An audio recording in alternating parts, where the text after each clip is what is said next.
Hello and welcome back to the podcast. We've had a few fun technical issues as always, but it's always it's always good. We got the ocean running in the background, where no one can work out where it's coming from, but it's all fun and games. My name is Nick Smith, and I'm here with Michaela. Do you want to let me know what you've been doing? Really, we haven't spoken for a while, so what's up? Yeah, I'm no longer in Michigan. I'm in Florida for the weekend till around Wednesday. I'm helping out a colleague of mine do some Florida box turtle work. And so I just spent this entire morning tracking turtles, helping measure, mark and do some mark and recapture locations. So it's been pretty fun. What Fun. about you, Chris? Where are you up to? How's the dengue fever? Yeah, I am here. I'm here near the Amazonian Ocean. That's me. That periodically comes up in the background. I have no idea where this is coming from. Yeah, the dengue fever. 5 days lying in bed, shivering and shaking when it's like 30 degrees outside is great.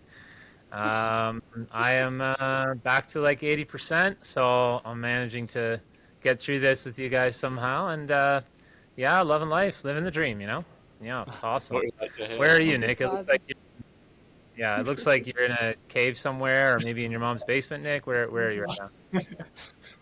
Well, that's hilarious. I am basically in a basement. I don't know if I mentioned it on one of the other podcasts. My room is actually underground slightly, and it's a student accommodation. It essentially is the dungeon, and it feels like it. And it's great. It's homely, but it's also it's not ideal for doing a cross continent podcast. Um, so yeah, we're always having fun and games here. But I've just finished my deadlines. They all handed in. Very stressful last minute stuff. So Woo! yep, that's all done. So now I'm going to be actually with everyone on the journey here. So looking forward to it.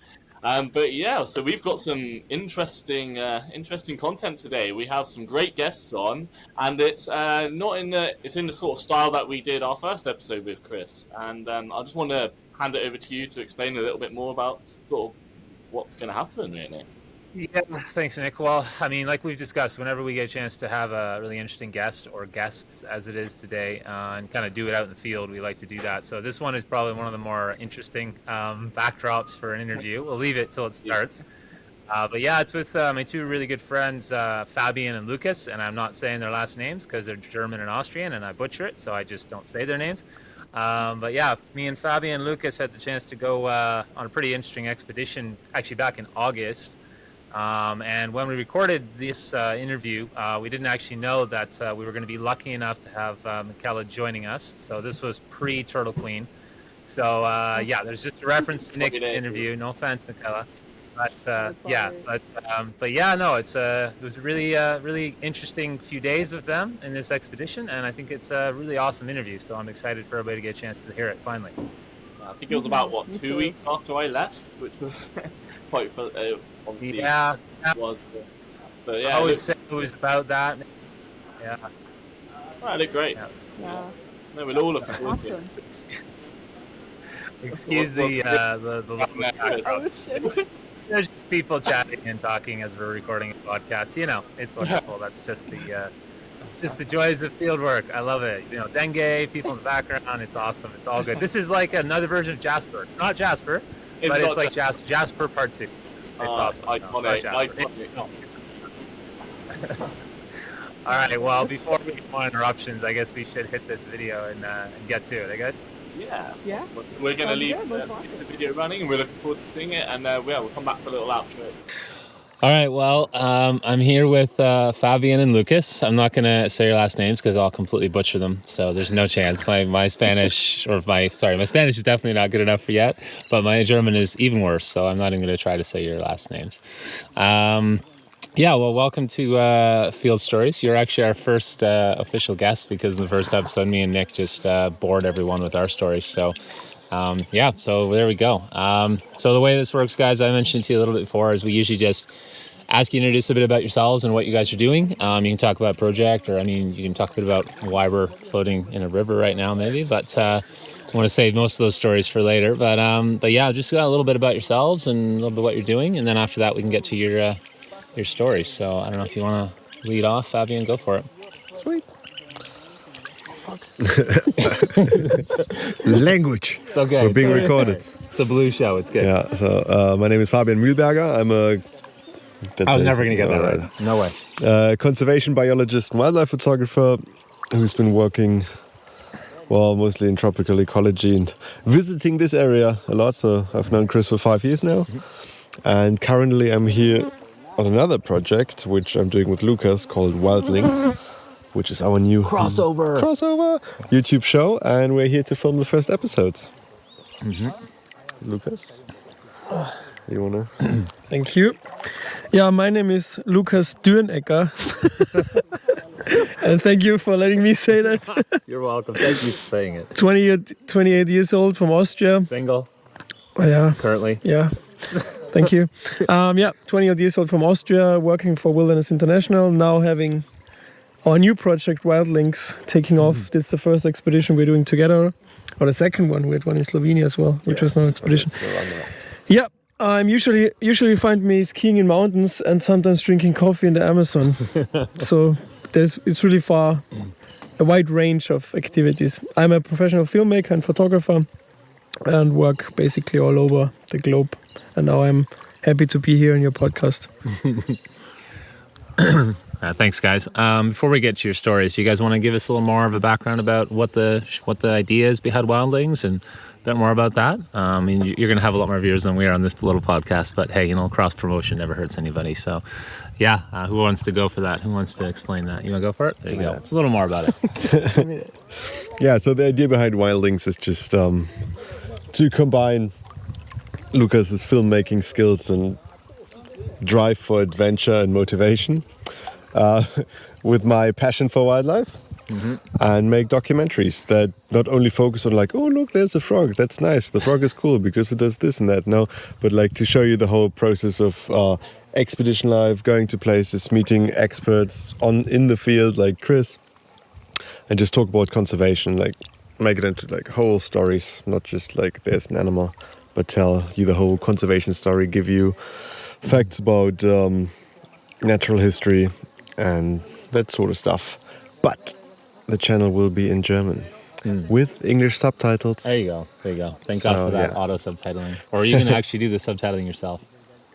Yeah, we do it ourselves. Oh, wow, that's what'll be actually good then. It'll actually be understandable and legible. That's good. Good to know. Exactly, yeah. Because there's a little niche market there for the over 100 million German speakers that want this kind of content. Whereas in the English-speaking world, there's quite a bunch of people doing this. So, yeah. Sounds good. Anything I forgot? The most important thing is that we combine the two skills of us. I'm super active and maybe like overactive. And then you have Fabian, who is...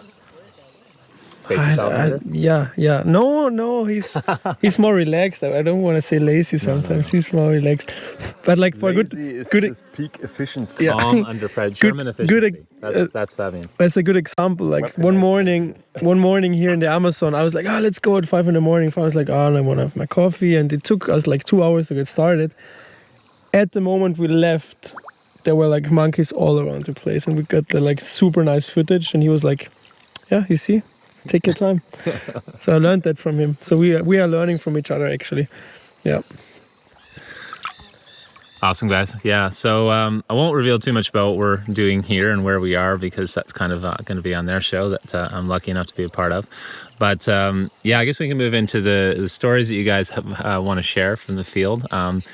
I will just say a little teaser for the episode that we're filming. This cup will give you a bit of a hint that we've generated quite the field story already during this trip. But we'll wait for their video to come out on that one.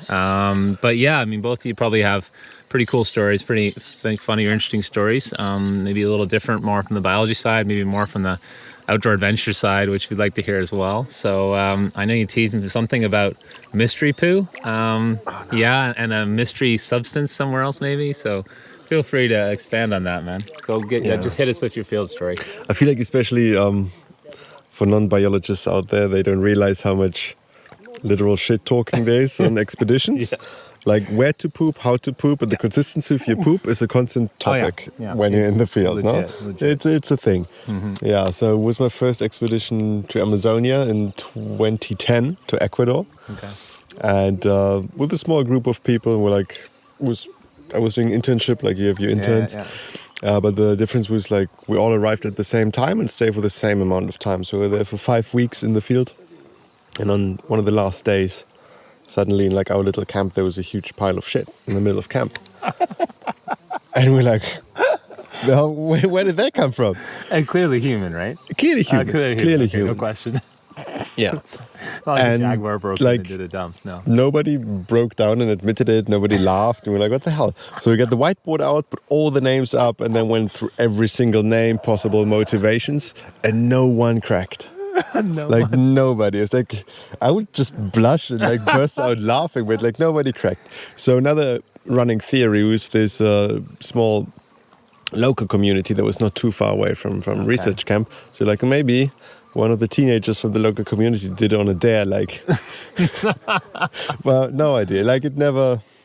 No idea. Yeah, the never. mystery poo remains a mystery poo. Mystery poo. Wow, that's. Yeah, and on that note, there's one more. Yeah. 5 years later in Honduras, we were working on an expedition and had to dig trenches where we did our business. Mm-hmm. And so you do your business, you have your shovel, put some soil on it. And one day... there's a fish. you got fished! And one day there was a handprint in the trench. Somebody must have stumbled and fallen into the trench. Yeah. And we also never found out who did that. What if it was being used, the trench, you mean? Yeah. Like, Yeah, okay. I mean, you have this this something else. Like, okay. there was a handprint in the print, in the trench inside. Like somebody fell into the trench, so to speak. Yeah, it's an interesting substrate for that track, human feces. Lovely. Okay. And you told me something about being forced to drink or eat something from a spoon somewhere. Oh yeah, now we're moving to the other end, no? What not comes out but what goes in. Yeah, exactly. So the most exciting culinary expedition I ever did was to Mongolia. Mm-hmm. And Mongolian cuisine is mostly based on meat and dairy. Dairy from horses, yak, cattle, camels, goats, sheep, anything you can milk, basically. And then the milk is used in every form possible. We literally had just arrived in Mongolia. We're driving out to the field site. There's some machete working on in the background. So we're driving out to the Chiqui, por favor, un ratito, 5 minutos, yeah. You can tell this is definitely Field life. one take, Yes. not scripted. Continue. So anyway, and there's no roads, nothing. You just drive through the open steppe, and I can't believe this. You drive through the open steppe, and every time you come by yurt, people just stop you, and they're super friendly and welcoming, and they just want to come in, here, have a tea, have some food, Have some fresh goose milk. Exactly. Yeah. So as you do. I'm in this yurt, and there's this old lady who grabs me by the hand and brings me over to the stove and points at milk kind of thing boiling in a pot, and it had jelly consistency. Mm-hmm. And I was like, "Ooh, this smells horrible." And she good first thought. Exactly. She grabs a spoon, puts it into the thing, and stuffs it into my mouth. And I'm like, "Oh my god, what's happening?" And I have to be super polite, so I swallow it. This is fine. This is fine. And suddenly I start gagging, "Oh no, this is all." And I had to run out. I almost vomited. It was so bad, and I felt so sorry because she was so nice. But I couldn't control my body. I don't know how you prepare milk in this way. There is, oh god! That it's jelly horrible. Consistency. Exactly. No, where's fermented horse milk? Amazing. Okay. No, that's that's what I learned. Drinking yogurt with alcohol in it. No, the fermented horse milk. That's the classic Mongolian drink. But yeah, it was a weird trip because in the middle of nowhere, nothing really grows there. Our provisions, we brought potatoes and stuff, but we also brought a sheep and a goat, alive. As you do. Yeah, literally, we brought them along alive because we also didn't have refrigerator. Yeah, we didn't. This would be nice, a boat capybara. Boat capybara. It's always standing in front. I know. Oh yeah, no. But to throw it off. Yeah. But we kept them to eat them. We didn't No, have refrigeration, no, so that's how you that's keep a the meat pet. fresh. You keep it alive. It's Herbert the capybara. Herbert the boat capybara. Oh yeah, no, we Fits wouldn't. with Raimund. We wouldn't eat What the else? capybara. It's a leaf. I love the capybara life, by the way. Just like It's a stingray. hanging out here. It's balsa, right? Yeah, I think so. Yes. So yeah, Turn off the So biologist for a random. while. No, it's great. This is what anyone who saw the first episode would expect. So it's fine. yes, Yeah. yes.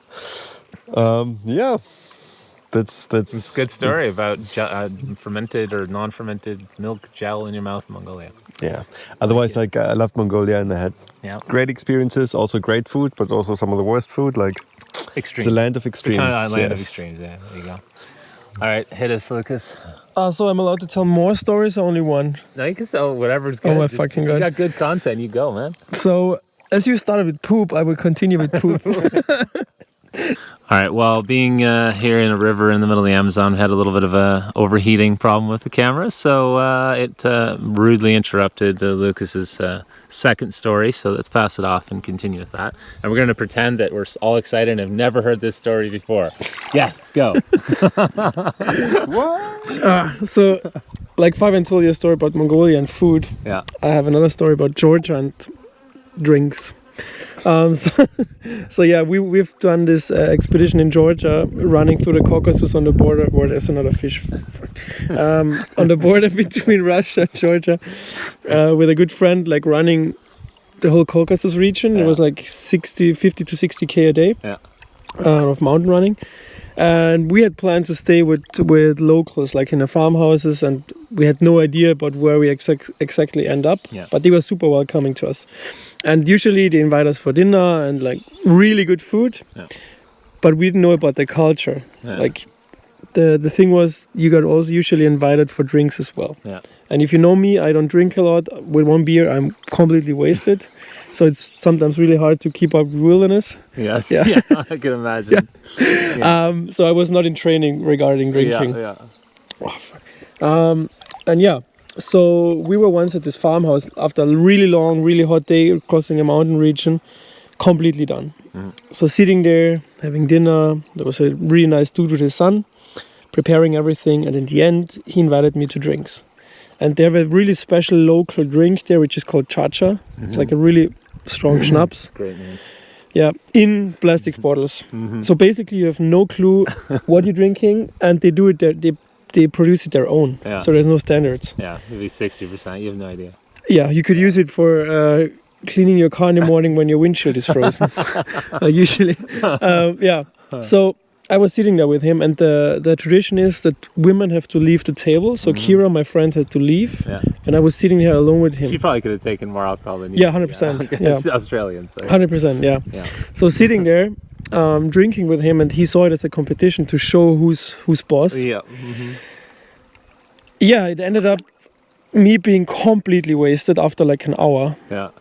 and I couldn't even sit anymore in the chair. Like I think I was falling down twice or 3 times, and he just like laughing at me the whole time, and he didn't let me leave. Yeah. And I didn't want to be impolite. Yeah. So I was drinking and drinking and drinking, and at some point I went to bed. Yeah. And then I had the glorious idea, okay, how could I get the alcohol out of my body? Because I have to run another 60K the next day. Yeah. So I went out in the garden again and used my finger to get rid of the alcohol, if you know what I mean. Yeah. So I was just at night standing in his garden, puking, and he came and just stared at me and laughed, like, "Oh, hey, I won the battle against you. I'm stronger. I'm the stronger man, you know." Yeah, you got dominated, yeah, exactly. So, morning, waking up, I was blind the first 20 minutes of the day. Wasn't even able to get my shoes on properly. And then, you know, you're doing sports, you sweat it out. But I think it was the most horrible day I ever had. Oh my freak. And Kira was just laughing at me the whole time. And yeah, I was filming there as well. So I think it was the shakiest shots I ever did. Yeah, that's my Georgia cha-cha story. Yeah, Georgia, not the dance, the alcohol. No. Yeah. All right, well, that's awesome, guys. Thank you so much for that. I hope everybody enjoyed this little random field stories from the river. Wish you were here, Nick. I'm sure you're doing something suitably somewhat boring in England right now, and wishing you were here with us. Miss you, man. But yeah, it was awesome, guys. Thank you for being our first guests on the show. And yeah, I look forward to the episode that we're filming here. That's going to be awesome. And you'll find out why this cup is slightly melted. Awesome. Thanks, guys. My pleasure. Thanks for having us. Wow, that was amazing. It was really cool to see you guys in the river and just to hear some awesome stories. And we definitely have some questions for you, Chris, as we weren't there, and very jealous of that. I know, Nick, you said you may have some questions. Yeah, definitely. I've got plenty of questions. So, I remember when we were out there. So, your favourite thing with the Sunday Fun Day traditions, where we used to go out to the lake. So there's this lake nearby, Lake Monado, that we used to go out to, and we had the opportunity to go for a little dip and everything. And then everyone always used to joke about, oh, mind the stingrays, the caimans, that sort of thing. I'm not sure how many people actually believe that was a threat or not. But obviously, you were in the fast-flowing river in the Tambopata.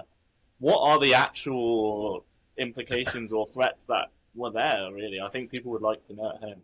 Yeah, I mean, as I always say to people, the caimans aren't really the big problem. We did see some, obviously, but I mean, they're not really too big of a risk for me. As the ocean rises behind me, I apologize. So strange. But yeah, the stingrays, legitimate. In fact, one of the places that we docked the boat to rest for the night during the expedition, Cheeky, who you will see if you watch. You saw him in the background in the video, and you'll see him if you watch the full video or the full movie. He basically almost jumped out of the boat onto a stingray, which was about, well, it's hard to do on a video, but it was a good. I'll use American terms here. It's like a good 1.5 feet across, at least 1.5 to 2 feet across, and Wow. yeah, he another one. So we're out there in the river, like literally the whole time during the expedition, pushing. And yeah, I mean, you look down through the water and it's clear, so hopefully you'd see them. But honestly, you just kind of say, well, fuck it. If it happens, it happens. You just got to take a risk. And actually, Ella, in the video, he was telling me he got stung in the heel once, and yeah, it's just horrible pain, like agonizing. So yeah, it's definitely the riskiest thing that we have to deal with in the river when we're pushing it. Okay, yeah. Nice, Wow. nice Yeah, muting. that's insane. That's muting. Yeah. Stop the ocean. Something got the ocean. I actually have the ocean behind me. You can't even hear it. What's going on? More present Yeah, in real life. I'm not in Florida actually. Love it. I've honestly, whenever I think about someone getting stung in the heel, I think about river monsters and Jeremy Wade and hearing about the stories. And you always think they're kind of far-fetched sometimes, just because, you know, some people like to embellish, but it's a real reality, obviously, and it's crazy. And I mean, I think the thing too that you know that's kind of scary or like intimidating too is it's not like you get stung, you know, like where you are right now, Michaela. If you got stung, and you probably have a hospital, I'm guessing, like a half an hour away, an ambulance, whatever. You know, we're screwed. Like in the middle, we're like 45 kilometers deep in the Tambopata National Reserve. We got no cell phone for at least a good 20 hours of pushing till we get cell phone service. Like, you know, we're just really in trouble. So yeah, you just kind of got to go with it. It is what it is. Wow. Yeah, no, for sure. So Chris, so on this expedition, what were some of your favorite moments with Fabio and Lukas? And I don't know if you're allowed to talk about that, as you know, there is the documentary, but maybe like a little just favorite animal you saw or something really cool. Yeah, I mean, I think it's such a cliche answer, but I mean, the favorite thing overall was just spending the 8 days with the two of them. I mean, they made it so fun. There were a lot of things about it that didn't go exactly how we planned, which in ways we didn't expect, which I guess I can't really go into all the details because it hasn't really premiered yet, although it is going to premiere soon. Little plug, it's premiering actually like in less than a week, so it'll start getting out there publicly soon, especially in the new year. Awesome. But yeah, I mean, a lot of things we expected didn't necessarily happen, and that's disappointing in a way, but I think that doing it with them made it just so much fun. I just, yeah, and I guess the moments that I miss are just like literally lying in the river, like sleeping almost, or like having coffee in the river. That is just, yeah, you saw it in the video, right? Like that's just so much fun to just be sitting there and watching. Fabian is like, I've never seen someone float as much as Fabian can float. I don't know what he's made of. I don't know if he's got like an air sac somewhere in his body inflated like a crocodile or caiman. I don't know, but the guy just floats. Like he literally at one point, I don't know if it's gonna be in the video, but just you'd be sitting there relaxing and he'd just float by. Just float by. And like there goes Fabian. And then he suddenly swims up again. I can't float at all. I guess my ass is too skinny. I just sink like a rock. But Fabian is just like a balloon. And I mean that with love. Like, sorry, Fabian, no offense, but he just looks like a balloon. So like little things like that, just having coffee with Lukas and chatting and watching Fabian float down the river like a dead raccoon. It's just, I don't know. It's just so, it's hilarious. Those moments probably are what stand out to me. Just spending time with them because they're both legends. Yeah, wildlife wise, you know, as I said, it was a little disappointing compared to what we expected, which we'll go into more in the movie. We saw some cool things, and it's always amazing to be that deep into the reserve and away from everything. I mean, we heard a plane once in 5 days, and other than that, and the few boats we did encounter, which is sort of part of the movie, we'll go into that. It'll be in the movie, those details. But other than that, really isolated from everything. So it's always great being that off the grid. But yeah, I think just spending time with the two of them definitely the highlights for me. Sounds good. And just to go off the back of that, really, I don't know how much you can give your creative answer to this, but what would be your how would you describe your perfect person to go on an expedition with, a little off grid completely like that? What are the sort of traits that, I know at home a lot of people are asking, like, how do I get into conservation? How do I go work with someone like you or other people? Yeah. What sort of traits would you look for to be like, come along then, we'll have great fun? Like, does that make sense? No, it makes total sense, and that's a great question, Nick. I like it. So, I mean, I think there's a couple things. For starters, a lot of people would probably think to themselves right away, well, I need to be tough. I need to like nature. I need to be willing to deal with the unexpected. Not be scared of things all the time, and that's true. These are all true. And I mean, if you're not really ready to be out there in the middle of nowhere and face that uncertainty and be sleeping in the dark, and you don't know, it could be a jaguar on the beach with you. It's really very possible. If those things scare you, maybe that's not the greatest place to be. But if you're okay with all that, that's good. But you know what I think is actually important to think about that, like a lot of people don't think of, is actually being able to be that way but still be smart and not be stupid. You know what I mean? And be under control. Because there's a lot of people out there who are just kind of like have a macho take on it and be like, yeah, I'm gonna conquer the jungle. And just, you get yourself killed or you get your friends killed because you're an idiot. You know what I mean? So it's like a balance between, like I said, taking the risk of, yes, I'm walking in the river with a stingray possibly, but also like at the same time, every time I take a step, we're trying to look down. I'm trying not to slash my foot open on rocks.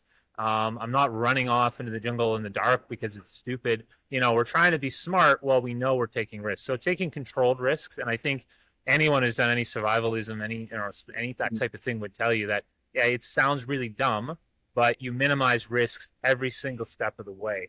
So people who are not scared of trying new things, but also have their head on their shoulders still and make smart decisions and don't just try to do stupid things to look cool. I think for me, that's an important skill to have as well. Yeah, absolutely. That's a great answer. Sorry, yeah, just the humor as well. I mean, the amount of hilarious times we had doing those the bat research sessions where you're sort of delirious, tired. We've been up for the bird ringing in the morning, and then you're going out till late in the evening doing the bats and herp research. Just having someone you can have a laugh with, right, as well. Yeah, I mean, that's so true too. You have to be able to one thing being here this long too, and I mean, you can say this too, Michaela. I mean, is that when you field work anywhere, you just got to accept the unexpected, and just be like, okay, well, here we are. It is what it is. Just move forward, right? And that goes with anything. So if you're the kind of person that needs things to go exactly to plan, you're probably not going to do great in a lot of field work, and you're definitely not going to do great on a jungle expedition. That's for sure. Yeah, I remember when I was just starting in undergrad, my advisor told me, she said, one thing you need to know about science is that it will always go wrong. And so you have to be prepared that it will go wrong and be able to adapt to that. And I think that is a perfect example, is that, it's something's gonna mess up and it's gonna ruin your day. And it's how you handle that with people around you. How do you set example as a leader, and like you said, keep your head on your shoulders, handle this situation maybe with a little bit of grace and a little bit of humor, or do you just crumble? And it's just, you have to have that resilience, but also you have to work as a team, if you're with people too. Yeah. Or you just have to, learn not to suffer too much when you're by yourself. So, which I've had to learn how to do. And that's totally true. 100%, everything you said. And I think it's so perfect that as you were saying that, your signal was going off and terrible and messing up too.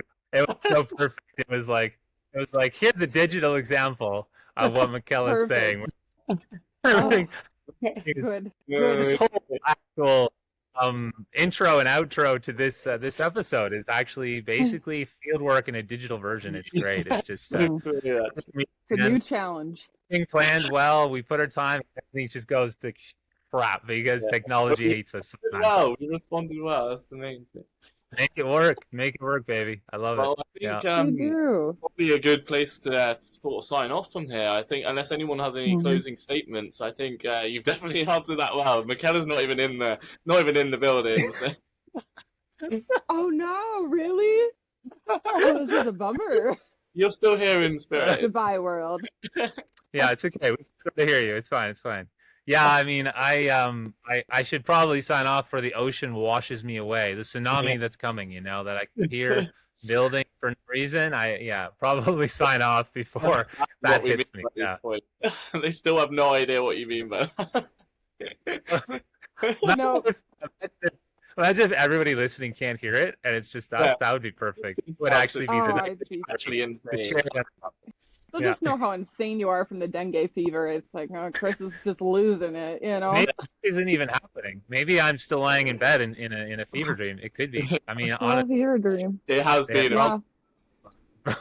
Yeah. Well, that noise has inspired me to go to the ocean. I don't know if y'all can see me or not, but I'm going to go to the ocean now, being that I'm in Florida, so I'm going to take advantage of that. So, thanks for inspiring me, Chris. Lucky you. Oh dear. Yeah, well, it's been fun, this one. Thanks to Fabian and Lukas a lot for coming on. We really enjoyed it, and you did a great job, Chris, of capturing sort of the essence of the jungle and expedition life. So yeah, just thank you for that. I really enjoyed this one. It was messy and fun. So, absolutely. It was awesome. So, very excited to see their documentary. What was that? Sorry. I said I'm really excited to see your guys' documentary. Yeah, I guess I should plug that one more time. Yeah, just keep an eye on. I'm not sure where it's going to be public yet, so I've just keep an eye on like my personal social media and obviously Field Stories, and on Lukas and Fabian's social medias. It's all pretty easy to find. I'm sure anybody watching this probably already kind of follows me or them or something. So yeah, just keep an eye on it, and it'll be out there, I think, for the public to see probably sometime in pretty early in 2024. Amazing. Awesome. That sounds great. Cool. So yeah, well, I think we'll. All right, guys. Thank you. So, we'll probably sign it off from here, eh? Yeah, definitely. Yeah. See ya.